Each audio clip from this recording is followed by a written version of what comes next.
À l'Assemblée nationale, pour la petite anecdote, la première fois que je siège en commission, on a les députés, notamment du Rassemblement national, pour lesquels j'exerce une certaine forme d'indifférence et d'ignorance. On va dire un peu dans un excès de langage, je ne leur donne pas l'heure.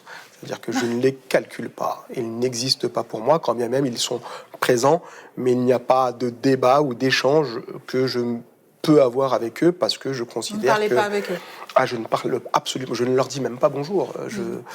Et je reste sur cette ligne-là. Et ça, c'est une politique de groupe ou c'est votre ligne personnelle? En tout cas, ça a été la politique, ça a été le message qui avait été envoyé la première fois quand on a voté dans l'hémicycle, de ne même pas leur serrer la main.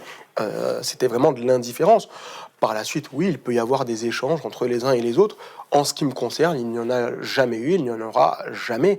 Comme je dis souvent, je n'ai pas trouvé mon nom par terre. Et je suis issu d'un parcours, d'une histoire, d'un récit qui s'oppose frontalement au Front National et à toutes ses variantes. Et je ne crois pas qu'aujourd'hui, les habitants, notamment des quartiers populaires de Seine-Saint-Denis, ont envie et accepteraient, valideraient l'idée que leurs députés de gauche, de rupture, s'accommoderaient de la présence de ces gens-là, de ces personnes-là, de ces élus-là.